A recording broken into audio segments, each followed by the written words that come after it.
सोनिया गांधींना मी तर म्हणेन की छापील भाषण आहे ते सोडून द्या, कारण तुम्हाला काही वाचलं तरी तुम्हाला फरक पडत नाही, जनतेला पडतोय. तुम्ही फक्त बाजारभाव लोकसभेच्या वेळेचे वाचा आणि विधानसभेच्या वेळेला आजचे बाजारभाव वाचा, आणि हे जर का जनतेला पटलं तर जनता तुम्हाला मत देईल. आम्ही सांगायची गरजच नाही. आणि मग एका बाजूने महागाई वाढत चाललेली आहे.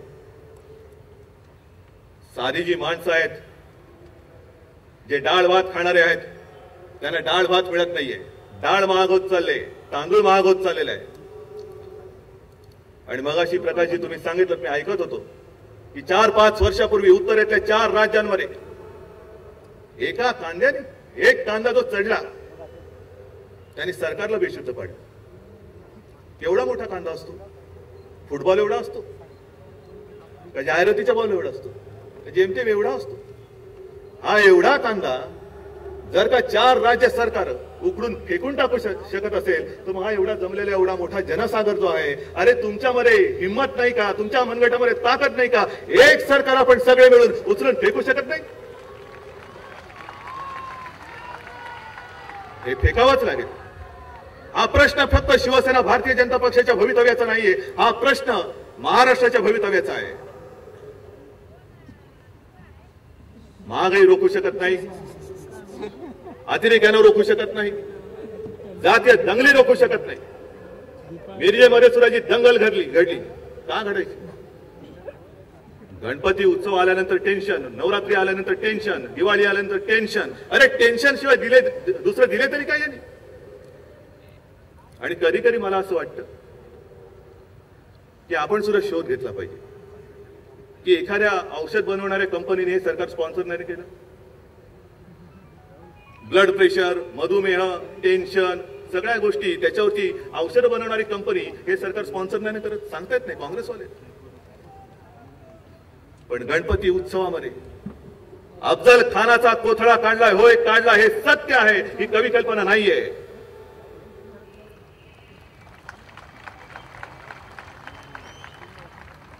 हे सत्य आहे. आणि म्हणूनच हे शिवराय दैवत, अरे 400 वर्ष होऊन गेल्यानंतर सुद्धा छत्रपती शिवाजी महाराज की जय बोलल्यानंतर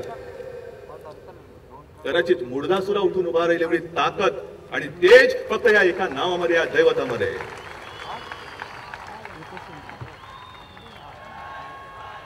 हा आमचा इतिहास आहे आणि आम्ही जपणार. आमचा इतिहास पुसण्याचा जो कोणी प्रयत्न करेल त्याचं नाम व निशाण आम्ही या महाराष्ट्राच्या शिवरायाच्या महाराष्ट्राच्या भूमीवरनं पुसून टाकल्याशिवाय राहणार नाही. हे सुद्धा असं आपलं शिवशाहीचं सरकार असेल. अरे अफजल खानाचा कोथळा काढल्यानंतर, कोथळा अफजल खानाचा काढला, तुमच्या पोटात दुखण्याचं कारण काय? आणि जर दुखत असेल तर चालते वाईकडनं. या महाराष्ट्रामध्ये फक्त छत्रपती शिवाजी महाराज की जय बोलणाराच राहील. अफजल खानाचा जय जयकार करणारा आम्ही महाराष्ट्रामध्ये राहू देणार नाही म्हणजे नाही.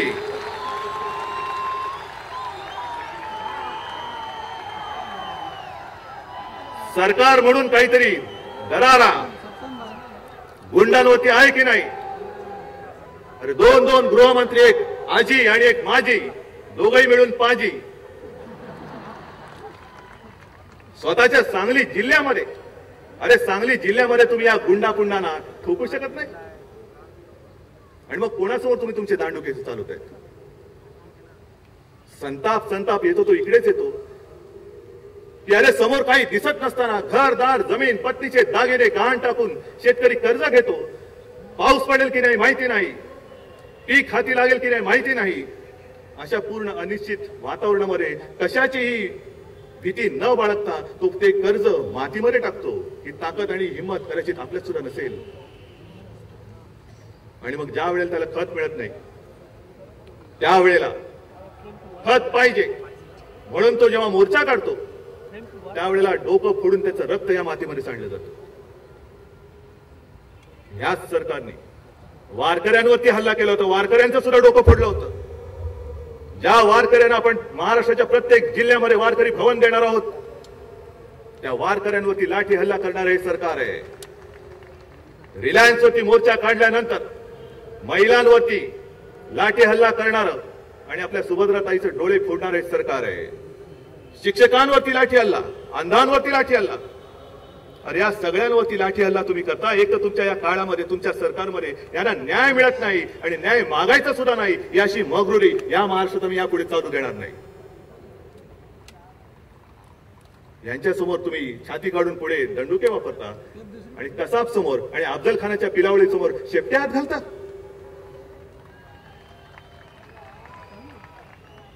सामान्य माणूस डाळ भाताला महाग झाला, त्याला डाळ भात महाग झाला तरी चालेल, पण कसाबला बिर्याणी मिळालीच पाहिजे. हे कुठलं सरकार?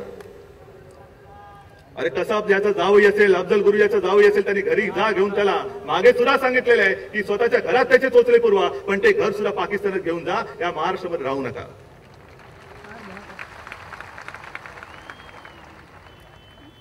आणि ही चीड, हा संताप, हा सगळा या वेळेला आपल्याला काढायचा आहे. शिवसेना प्रमुख सुद्धा आज या सभेला त्यांनी संदेश दिलेला आहे. त्यांची 2 सभा घेण्याची इच्छा होती. एक माझं शिवतीर्थ आणि दुसरं माझं ठाणं, हे त्यांचं वाक्य आहे.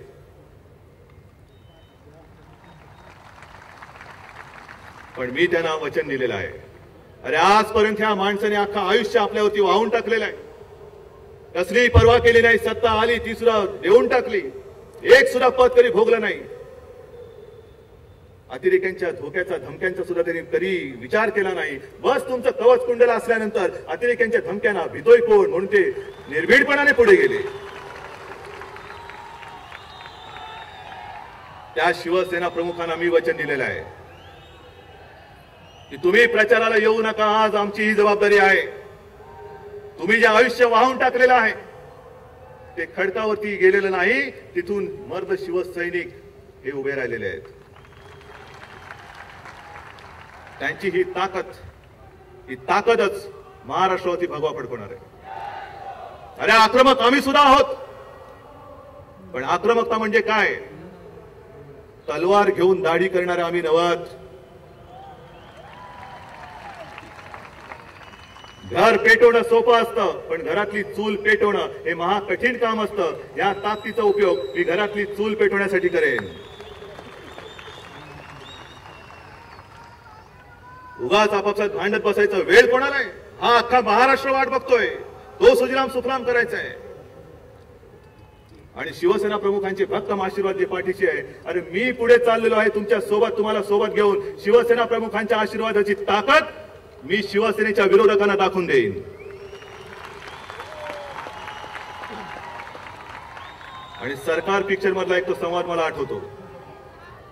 सरकारची जी 2 मुलं असतात, एक बिघडलेला असतो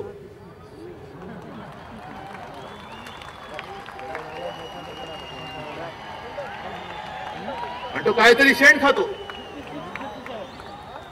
आणि त्याला ज्या वेळेला सरकार विचारतात की तू का केलंस, तेव्हा तो उलटा आपल्या बापाला विचारतो, आपीने तो ज्ञान दिया था, ताकत है तो इस्तेमाल करो. आणि तेव्हा सरकार त्याला सांगतात, अरे ताकत इस शब्द का अर्थ तेरी समझ में आने वाला नहीं है. ही ताकद काय आहे हे मी बघतोय, मी अनुभवतोय. आणि मी तुम्हाला वचन देतोय, अरे आजपर्यंत पिढ्यानपिढ्या तुम्ही संघर्ष केलात, जनतेसाठी लढलात, डोकी फोडून घेतलीत, रक्त सांडलं. अनेक जण आज गोळ्या खाऊन शहीद झालेले आहेत. त्या सगळ्यांची जाणीव आणि ऋण याची जबाबदारी माझ्या खांद्यावरती आहे. या ताकदीचा उपयोग मी कधीही माझ्या स्वार्थासाठी करणार नाही.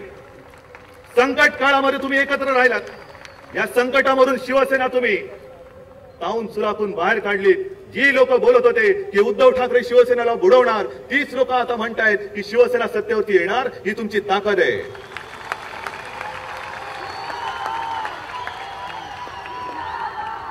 आणि म्हणून तुम्हाला हात जोडून विनंती करतोय की शिवसैनिक एकदा का उसळला की त्याला रोखणारा या जमिनीवरती दुसरा कोणी येऊ शकत नाही. बस फक्त एकजुटीने सामोरं जा. ज्या वेळेला मी महाराष्ट्रामध्ये फिरतो त्यावेळेला मला ऐकायला येतं तेच तुम्हाला सुद्धा ऐकू येत असेल. शांतपणाने जर का तुम्ही ऐकलत तर सत्ता दार ठोकते आहे. ते दार ठोठवणं माझ्या कानावरती येते, तुमच्या कानावरती येते की नाही? तुम्ही अशी एकजूट दाखवा. सत्तादार ठोकते आहे, हसत दरवाजा उघडा. ही सत्ता आपल्या घरामध्ये आल्याशिवाय राहणार नाही, हा विश्वास मला आहे. आणि बस मला हात वर करून वचन द्या, निर्धार द्या की उद्धवजी आम्ही तुटणार नाही, फुटणार नाही. काँग्रेस राष्ट्रवादीने लावलेल्या सापळ्यामध्ये आम्ही फसणार नाही आणि एकजुटीने शिवसेना प्रमुखांचं स्वप्न साकार करून येत्या विधानसभा निवडणुकीमध्ये शिवसेना भारतीय जनता पक्षाचा हिंदुत्वाचा पवित्र भगवा आम्ही विधानसभेवरती फडकवलेला शिवसेना प्रमुखांना दाखवू आणि दाखवूच. जय हिंद, जय महाराष्ट्र.